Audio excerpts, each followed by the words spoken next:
Salam sejahtera semuanya ya. Nah, pertama saya perkenalkan diri ya, nama lengkap ya Imade Astina, ya memang namanya pendek kan ya. Jadi nama klasik Bali lah itu kan ya, nama beda dengan nama-nama yang sekarang lebih panjang gitu. Nah, untuk pendidikan, saya itu lulus sarjananya tahun 1992 itu lulusnya. Nah, terus di situ sempat bantu-bantu pekerjaan riset ya, atau juga proyek luar. Nah, sambil cari beasiswa, di tahun 1990 ini 94 ya, 94 saya itu dapat beasiswa dari Impact Foundation Tokyo. Ya, dari situlah mulai masuk nantinya S2 di Keio University. Saya masuk tahun 1995. Nah, di tahun 1997 lulus dari Keio ya. Jadi lulus S2 Teknik Mesin. Nah, setelah itu beasiswa kan hanya untuk master ya, dan tidak ingin melanjutkan lagi pas itu. Bosan di Jepang, pulang ke Bandung balik. Jadi itu sambil ngurus kepegawaian, diangkat jadi pegawai negeri dosennya. Jadi setelah S2 baru diangkat jadi dosennya ya. Dan ketika itu diangkatnya pun pakai jasa sarjana juga itu ya. Jadi jasa S2 saya untuk jenjang karir dosen nggak digunakan itu. Gitu. Jadi pakai jasa sarjana urus. Nah, setelah itu baru ini nantinya penuh jadi pegawai negeri, dan nantinya jadi inilah dengan jenjang karir sebagai tenaga fungsional dosennya, sambil menyesuaikan ijazahnya baru jasa S2-nya itu kan ya. Jadi artinya udah masuk ke rekaman kepegawaian itu magister lah. Nah, berikutnya ya juga seperti sebelumnya juga ya, jadi pekerjaan bantu-bantu Pak Priyadi, Setio Darmanto itu kan ya, untuk pekerjaan luar juga, termasuk juga pekerjaan desain untuk mechanical, electrical, plumbing di gedung lah itu ya. Jadi dalam tim situ ada proyek riset IBAH dari Dikti juga ya, ikut jadi anggota lah, jadi anggota. Nah, sambil juga cari beasiswa kan ya. Beasiswa, di tahun 2000 ya, itu dapatlah beasiswa dari Monbuso pas itu namanya. Monbuso, ya sekarang namanya kan Kementerian Jepang itu Monbukagaso kan ya, jadi berubah nama. Nah, itu tahun 2000 tuh masuk, sudah pergi ke Jepang kan ya. Ya berangkatnya di April itu. April berikutnya tahun 2001 tuh ngambil doktor di Keio University. Saya balik ke situ dengan bidang yang beda. Ya, bidangnya beda. Bidangnya ketika S1 saya ke S1 itu saya di thermodynamic system kan ya. S2 itu di combustion. Nah, di S3 itu saya masuk ke thermodynamic properties. Lebih sempit lagi, itu lebih sempit bidang. Itu jadinya yang ini. Nah, situ risetnya di bawah bimbingan profesor saya, Haruki Sato ya. Beliau juga udah pensiun ya sekarang. Nah, itu memang banyak riset-risetnya di properties, di samping juga ini pemanfaatan energi ya, ada energi surya juga ya. Kalau propertiesnya banyak pengukuran, di situlah bergaul di komunitas itu. Nah, tahun 2004 saya lulus ya, selesai itu doktornya jadi tepat 3 tahun lah kan ya, jadi 3 tahun. Nah, itulah jadi cukup panjang kan ya, melewati cukup panjang. Jadi waktunya itu tepat sebelum umur 35 itu baru doktor. Ya, untuk topik ya khususnya S1 ya, kita sesuaikan dengan level S1.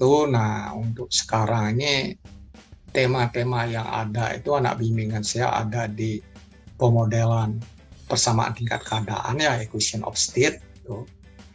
Baik di termodinamika kan ya, ada viscosity, ada thermal conductivity itu di fluid properties kan ya, jadi sifat-sifat fluida. Juga ada untuk masalah passive cooling. Jadi passive cooling kita ini memanfaatkan media tanah itu untuk pendinginan. Jadi itu istilahnya hot air heat exchanger itu ya. Nah itu ada juga ngakuin, bahkan untuk bidang itu ada satu tulisan yang terbit juga di internasional ya, jurnal internasional kan ya untuk itu. Nah untuk kalau di pemodelan termodinamika sih udah itu, untuk hasil risetnya udah banyak di bidang apa, di jurnal internasional itu ya, karena saya doktornya di bidang itu ya. Jadi itu. Nah berikut yang lain juga ini ada topik-topik tentang tadi. Nah ada di sifat fluida ya, kerja sistem termal. Ada juga pemodelan termofluid ya. Nah termofluid itu salah satunya masuk tadi itu ini. Secara umum itu dua kelompok ini kan ya. Jadi di sifat ada pemodelan termofluid, di samping juga eksperimen. Eksperimennya ada dalam pengembangan siklus refrigerasi. Itu yang pernah dilakukan ya.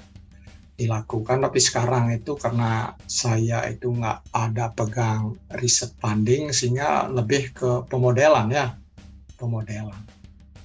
Pemodelan ada yang lebih ke sifat fluidanya ya, database atau lebih ke studi literatur, tapi membuat ini ke database. Ada juga yang ini, yang heat exchanger tadi ya, exchanger. Nah ini ya, jadi grupnya bisa dituliskan lengkap seperti ini. Passive cooling ada kan ya, kalau mau ini ada di slide sebelumnya ini sebenarnya kalau tentang ininya. Nah ini ya passive cooling seperti ini. Jadi kita dengan media tanah ini, kan tanah itu kan lebih adem, lebih suhunya lebih rendah kan ya daripada udara di atasnya ya ketika siang. Nah inilah dimanfaatkan. Ini yang simulasi yang dilakukan. Ada urusan itu, ini juga mencoba konfigurasinya seperti apa. Untuk ini kan ini terlalu banyak angkat tanah kan ya, kita coba yang sedang dikerjakan itu coba dengan vertikal, dengan sumur bor itu. Nah di situ arahnya lebih ke komputasi ya, menggunakan volume inga ya untuk ini, untuk mengestimasi seperti apa karakteristik termalnya, seperti apa kemampuan tanah itu untuk mendinginkan. Jadi untuk anak bimbing saya nggak ada yang pakai software jadi itu nggak ada. Semua berbasiskan code itu ya, jadi berbasiskan code kembangan sendiri. Ini simpelnya seperti ini. Nah ini ada juga yang ini yang anaknya ingin, sepertinya udah hampir selesai pekerjaannya. Ini maunya itu dengan panas matahari itu kan, kalau kita ada baja di dalamnya hitam, kena ini panas matahari kan udara sekitarnya kan jadi ini massa jenisnya rendah kan ya. Nah dengan demikian ada ini efek chimney kan ya, efek chimney, sehingga nantinya ada sirkulasi udara. Kalau kita mencari sejuk tuh, nah sirkulasi ada aliran udara itu. Kalau ada aliran udara nanti bisa lebih sejuk itunya. Kita rasakan, kita merasa nyaman, di samping pengaruh suhu, di pengaruh relatif humidity juga ke aliran itu. Nah inilah dengan memanfaatkan panas matahari. Tuh, nah ini digabung ya, gabung. Nah ini juga terkait dengan passive cooling, berbagai passive cooling. Nah ini sebenarnya pernah juga, ini topik yang nggak lewat, acoustic refrigeration. Ini yang dibuat benar, dibuat. Ini bagaimana sih kalau suatu fluida ya, udara itu ya, dengan adanya ini, kita dengan adanya speaker ya, speaker itu kan punya frekuensi tertentu ya. Nah ada kecepatan tertentu kan ya. Nah itu kan sifat termodinamika, kecepatan suara itu diatur juga ininya, dengan mengamat aliran, dengan adanya ini plastik yang dilewatin, sehingga ada drag di situ, sehingga adanya beda pressure kan ya dengan kecepatan suara. Jadi di situ ada fungsi suhu itu ya, suhunya berubah. Itu suhu berubah. Nah, itu akan satu jadi panas, satu jadi dingin ya, tergantung tekanan ya. Tekanan tinggi ya suhunya lebih tinggi kan. Ada yang karena ekspansi di situ lebih geser, dan tekanan rendah dalam peramatan suara dengan kecepatan tertentu. Nah di situ akhirnya ada suatu efek dingin ya, sehingga nanti di tabung yang vertikal nih, satu sisi jadi panas, satu sisi jadi dingin. Itu ya, ini yang dibuat ada ini riset yang udah lewat ketika punya duit tuh ya, kok punya ini untuk eksperimen ya, eksperimen kan ada dana-dana yang saya manfaatkan dari dana ONSID dari JICA ketika itu ya. Itu ya banyak kita lakukan, tapi terakhir saya kurang tertarik untuk mendapatkan dana-dana riset gitu, sehingga lebih fokus ke pemodelan. Nah ini juga ya ini yang dilakukan ini sebenarnya idenya awalnya ini sebenarnya investasinya nggak banyak juga, nggak nyampe 1 juta sih, paling 500.000 mengembangkan ini mini weather station ya, artinya ada alat sensor-sensor dari Arduino dan lain-lain untuk ini terrecord, mau idenya nyambung ke internet kan ya. Jadi database ini kan kita ini untuk desain itu ternyata yang ada yang urusan ini. Ternyata dengan modal kecil juga bisa sebenarnya, bukan harus mahal-mahal itu ya. Mahal-mahal. Nah itu arahnya disambungkan internet nanti terrecord kan di berbagai daerah, kalau ada kita bisa share itu ya. Tapi saya nggak itu, karena ini nggak diterusin untuk mendapatkan proyek dana yang besar itu ya. Sebenarnya ini juga potensi itu ya, potensi yang untuk berkontribusi membangun Indonesia, terutama dalam penyiapan database juga, database hubungan cuaca untuk mendukung sistem pengungsian udara. Nah ini siklus ejektor. Nah siklus ejektor ini ya main-main di sini. Ini memang tantangan di sini. Tantangan di siklus ejektor itu bagaimana untuk membuat prosesnya lebih isentropis ya, di ekspansi di sini. Ya ini kan artinya karena ini ada ini kecepatan tinggi sehingga tekanan darah sini rendah. Akibatnya refrigeran yang ada di evaporator dari aliran sekunder ini ketarik ke sini kan ya, tertarik. Ini simulasi-simulasi sebenarnya, dan juga pernah melakukan hal ini dan menghasilkan seorang mahasiswa doktor karena untuk di siklus ini itu yang pernah dilakukan. Ya emang di sininya agak ini ya mereka sih untuk di pemodel ini ketika itu masih mengandalkan software komersil. Nah ini saya kurang seretnya, nggak ada kontribusi di pemodelan ya. Jangan itu seolah-olah black box, kita perlu ketergantungan. Itu saya nggak senang, karena secara prinsip modalnya udah ada. Karena ilmu-ilmu dasarnya sudah ada di kuliah, sudah pernah dipelajari, termasuk juga mahasiswa S1. Itu sehingga saya kurang tertarik ketika masuk ke software-software yang komersial, harga mahal, ataupun menggunakan bajakan juga, itu tidak tertarik. Karena banyak itu kan banyak yang ilegal juga. Itu yang saya kurang tertarik. Sehingga bagaimana kita berbasiskan freeware atau yang grup-grup ini, baik Python ataupun C++ yang open source-nya lah. Nah berikut, nah ini contoh-contohnya ya, ini permainan aja. Permainan untuk dia satu nih yang juga hasilnya yang mana lebih baik, kajian-kajian termodinamika. Ini untuk siklus-siklus, jadi saya nggak panjang-panjang menjelaskan tentang ini.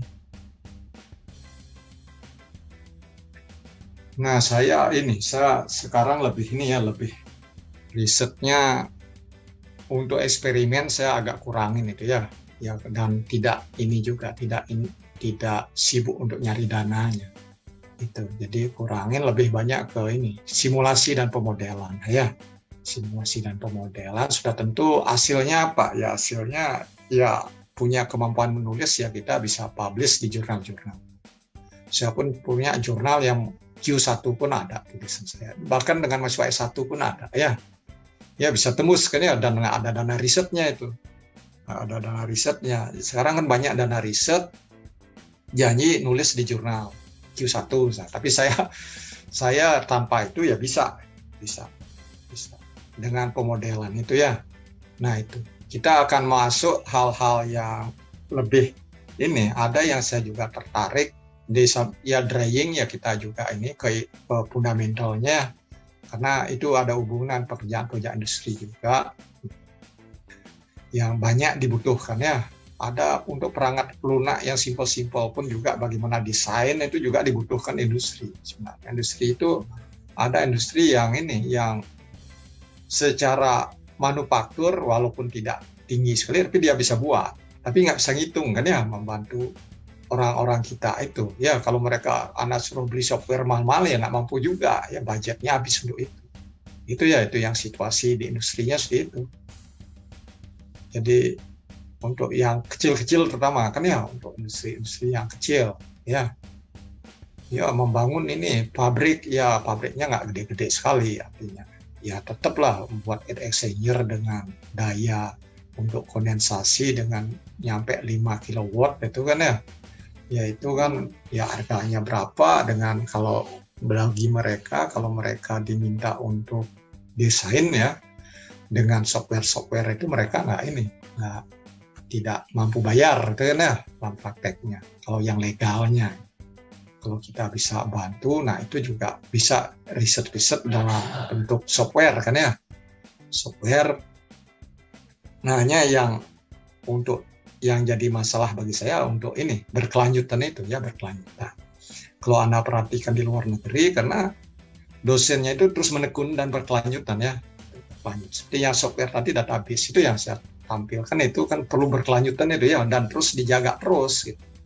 Dijaga terus dan diupdate terus gitu. Baru bisa eksis kan ya, baru bisa eksis. Yang ada juga yang saya ini tertarik ya, juga terkait dengan ini juga termofluid ya, hubungan dengan pengobatan ya. Jadi ada hyperbaric chamber misalkan, itu juga menarik kan ya, menarik bagaimana sistem yang hemat energinya kan ya, hemat energinya ya. Anak pernah ini kan ya, orang penyelam misalkan ini oksigen dan yang lain, nah itu bagaimana treatmentnya ya, itu ada sebenarnya chamber yang bertekanan sudah tentu ada pengisian udaranya juga kan ya, dengan tekanan dan juga dengan kenyamanan. Dan berikutnya ada treatment oksigen dengan tekanan. Nah itu seperti apa sih yang baik sistem. Nah itu juga menarik. Itu sebenarnya saya kira untuk target S1 sih inilah cukup lah ya. Apalagi bisa kita ini kan dalam bentuk software kan ya, atau simulasi lah. Apa kita lihat kabinnya itu hanya 2, kabin treatment, kabin di luar secara bertahap, atau buat 3, atau langsung aja kan, itu kan 3 bar tuh ya, Anda dimasukkan ruangan 3 bar dan ada treatment. Tugas akhir. Nah untuk yang tugas akhir itu ini perlu ketika ngerjain tugas akhir ya perlu yang lebih teratur lah kan ya, dari awal tuh ada waktu yang di spare tiap minggu itu secara ini ya, secara jangan nyampe putus gitu ya, karena cepat anak males-malesan udah cepat aja lewat gitu ya, lewat. Ketika ada masalah itu ya ini ya, zaman Anda itu kan bisa ini ya, cari informasinya banyak, di samping juga dengan pembimbing itu ya, dengan pembimbing bisa diskusi lagi kan ya, diskusi lagi. Itu sering kan menghilang-hilang, itu yang sering jadi lama lulus kan ya, dan umumnya dekat-dekat wisuda itu baru sibuk kan ya, baru sibuk ingin ini, padahal sebelumnya udah ini nggak ada progres, dekat-dekatnya itu baru. Nah itu kan hasilnya kurang bagus. Nah untuk S1 pun ya supaya ada nilai plus ya harus bisa ngasilan tulisan lah kan ya, itu dari apa yang ini, apalagi zaman sekarang jurnal-jurnal kan banyak. Nah itu CV anak akan lebih baik kan ya, ada publikasi, itu publikasi. Nah itu juga sangat penting ketika anak untuk mencari kalau anak tidak ingin S2 atau setidaknya profesi insinyur, itu kan ada kurikulum vitae kan ya, di situ ya portofolio anak kan punya publikasi ya, pernah ikut training dan lain-lain. Nah itu kan nilai poinnya kan ada kan ya, setiap aktivitas pengalaman experience itu ada poinnya. Jadi bukan itu setelah itu ya sudah itu ya, plus harus ada yang plusnya. Itu yang sepertinya yang sepertinya nggak punya motivasi situ. Ya anak bimbing saya ada yang malas-malas ditawar ini nulis, saya bantuin itu responnya kurang. Walaupun ada yang benar rajin, langsung aja dia udah jadi bagus, tinggal saya ini aja lagi sedikit. Itu pengalaman yang sudah. Nah berikut ini masalah tulisan ya, tulisan kualitas dalam nulis itu bagaimana menulis tugas sarjana. Itu saya punya pengalaman jadi koordinator kan lama kan, tugas sarjana kan ya. Kalau Anda perhatikan tulisan-tulisan tugas sarjana yang baik itu ya, yang kualitas tulisannya ya yang baik itu di tahun 2000 dan 2020 lah kan ya, itu yang benar, dicek benar itu jadi formatnya benar. Setelah itu pasti Anda lihat banyak jelek itu ya. Jadi itu kalau Anda mau ngacu ya, ambillah berapa sampel yang lulus di tahun itu, karena itu pas itu memang benar dicek. Saya yang ngecek itu hampir 400 tugas sarjana saya ngecek pas itu. Ya emang banyak yang nulisnya parah ya, dari awal tuh dicoretin parah tuh, siapapun pembimbingnya ya banyakan gitu, jarang pembimbing yang telaten arahin juga gitu ya. Itu dalam pengalaman itu ya, kalau Anda lihat terakhir ya coba aja Anda bandingkan dengan yang lulus tahun itu ya, kualitas formatnya atau bahasa tulisnya ya, dengan tahun apalagi di COVID ini ya 2022 atau 2021 itu kan udah tidak dicek lagi itu. Untuk mahasiswa-mahasiswa tugas sarjana itu ya perlu inilah, bagaimana Anda itu punya suatu pengalaman yang ini ya dalam proses ini ya. Jadi ya, Anda harusnya dapat pembekalan ya, pembekalan metode penelitian baik dalam masuk merancang atau yang riset gitu ya. Harusnya di tugas sarjana 1 itu udah diperkenalkan hal-hal itu kan ya, diperkenalkan. Saya kurang tahu apa sudah sedang dapat di periode ini, harusnya itu dibekali. Karena pembimbing di lab nggak ada yang membekalin itu kan ya. Itu udah harusnya ceramah umum gitu ya. Itu ada pembekal sehingga Anda tahu riset itu jenisnya kayak apa saja model-model dan lain-lain kan ya. Nanti pekerjaan Anda seperti apa, termasuk nanti juga cara penulisannya kan ya. Jadi udah di tugas sarjana 1 itu udah punya wawasan. Itu harusnya Anda dapat dalam, terutama yang mau ngambil ini tugas sarjana di semester ini ya, tugas sarjana 1-nya itu nyampe akhir semester itu harus dapat, dan Anda bisa udah menulis proposal juga. Targetnya proposal, tapi pemahaman untuk bagaimana kelanjutan berikutnya harusnya sudah lumayan ya. Ibaratkan Anda mau piknik, kalau riset tuh Anda udah jelas rencananya ya, nanti kemananya ya udah jelas, nanti berikutnya apa yang akan dilihat di sana, kira-kira apa. Nah, dalam tanda tanya apa yang maunya itu udah ada bayangan. Itu yang dalam waktu tugas sarjana 1 itu harusnya udah ini ya. Bila perlu lebih lagi kan, kalau orang modeling awalnya situ baru ngomong algoritma di report proposal Anda udah codingnya udah mulai jalan kan ya, udah mulai. Jangan disia-siakan tugas sarjana 1. Apalagi kasus-kasus yang tahu-tahu ganti lagi kan ya, proposal udah ini, nanti yang tugas sarjana 2 dikerjain beda lagi. Itu kan artinya merugikan Anda. Ya, merugikan Anda. Secara waktunya rugi kan ya. Rugi. Itu ada juga ya, biasanya adalah 1-2 itu ya. 1-2. Karena saya mantau ketika kurikulum ini jalan, kan saya yang ini koordinatornya ya, jadi ngamatin bener kok tugas sarjana 2-nya judulnya ini, satunya beda itu ya, itu Anda juga punya hak itu ya, ketika seorang mahasiswa itu punya hak terhadap topikmu. Jadi jangan terlalu ini kan oleh pembimbing saja itu, karena ada terlalu ini otorite dari pembimbing terlalu besar, gini karena ada pekerjaan luarnya butuh tenaga gratis, akhirnya Anda dikorbankan. Itu yang nggak boleh. Itu terjadi. Itu yang nggak boleh. Ya, saya bela. Kalau dikasih koordinator, saya bela mahasiswa. Karena itu tidak benar. Secara etika tidak benar. Ya, Anda punya hak juga. Punya hak. Kalau Anda terjadi gitu, Anda masa rugi, ya Anda bisa ini ke Kaprodi atau koordinator sebuah sarjana. Itu mungkin ya untuk sebagai hak dan kewajiban Anda ya. Anda punya hak juga, karena tugas sarjana kan layan ke Anda juga kan ya. Dari saya mungkin cukup ya segitu. Kalau ada nanti yang minat, boleh aja yang minat tugas sarjana ke saya, boleh kontak saya. Kontak saya kan, untuk kontaknya kan udah ada kan ya, bisa lewat MS Team ya. Saya kira udah nomor WA sih udah tersebar juga di mahasiswa. Baik, Pak. Mungkin tadi sekaligus jadi akhir dari wawancara kali ini, Pak. Mungkin